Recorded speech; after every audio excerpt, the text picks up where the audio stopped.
Burkina a régulièrement porté à la connaissance de l'opinion internationale des éléments de preuve de l'implication de plusieurs puissances étrangères dans la déstabilisation des pays de l'AES à travers les soutiens qu'ils apportent aux terroristes.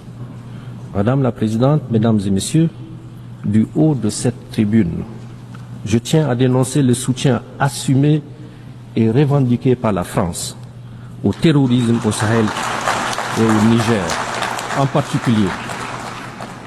En effet, depuis le renvoi de ces troupes du Niger en 2023, comme il l'a annoncé, le gouvernement a mis en place un véritable plan sournois et subversif de déstabilisation de mon pays qui consiste, entre autres, à renseigner, former, financer et équiper les terroristes.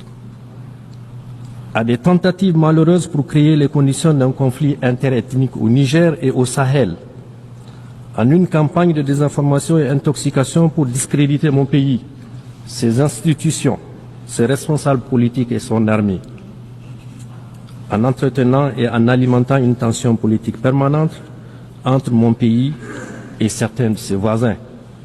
À cela, il faut ajouter la guerre économique et financière sans précédent qui consiste notamment dans la volonté haineuse de la France de saboter tous nos projets de développement en démobilisant les investisseurs et en votant systématiquement contre mon pays au niveau de toutes les institutions financières internationales telles que la Banque africaine de développement, la Banque mondiale et le FMI. Madame la Présidente, Mesdames et Messieurs, ce qui se passe aujourd'hui dans notre région du Sahel et au Niger en particulier est la résultante de plusieurs facteurs. D'abord, un passif colonial non encore soldé. Il faut le solder, ce passif. Les Nigériens n'ont jamais oublié la violence particulièrement inouïe qui a caractérisé l'occupation coloniale.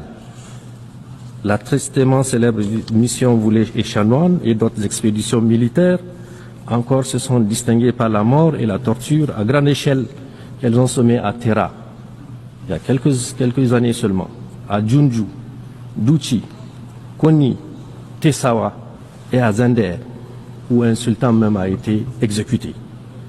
Madame la Présidente, Mesdames et Messieurs, du haut de cette auguste tribune, mon pays, le Niger, s'adresse à la conscience du monde pour montrer du doigt cette force hostile qui, depuis le XIXe siècle, ne désarme pas et mène encore de nos jours une guerre totale contre mon pays, comme en témoigne l'assassinat le 27 novembre 2021 à Terra des jeunes manifestants par l'armée française et la menace d'intervention militaire de la CEDEAO instrumentalisée par la France. Il faut appeler les choses par leur nom.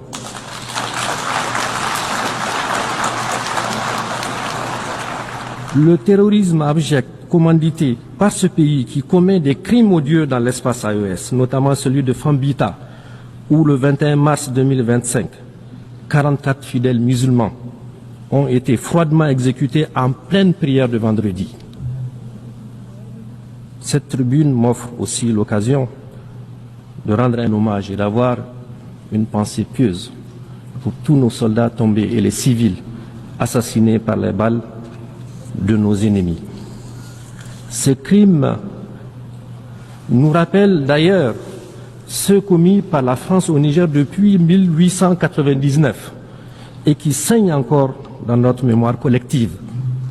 Au nom du droit de l'homme, je parle des victimes innocentes de la mission Afrique centrale, je parle des villes et des villages pillés et incendiés, je parle des carnages de Djoundjou et de Lougou, je parle des villes martyrs de Kourankalgo où la population a été entièrement exterminée, de Birnukoni où plus de 7000 morts ont été jetés dans des fosses communes. Je parle au nom des femmes enceintes, éventrées et des fœtus jetés en pâture aux charognards. Je parle au nom des femmes violées et des fillettes pendues. Je parle au nom des hommes fusillés et des résistants décapités. Au nom de mon pays, le Niger, je demande solennellement à la France de savoir, de faire devoir de mémoire, de faire devoir de mémoire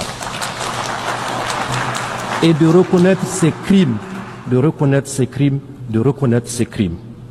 À ce sujet d'ailleurs, le général Tchani a mis en place une commission d'experts, d'universitaires et de scientifiques pour étudier cette période sombre de notre histoire et écrire l'histoire véritable de notre pays afin de rétablir les faits, de rétablir la vérité, nous réapproprier notre histoire et de donner à notre grand peuple toute sa dignité.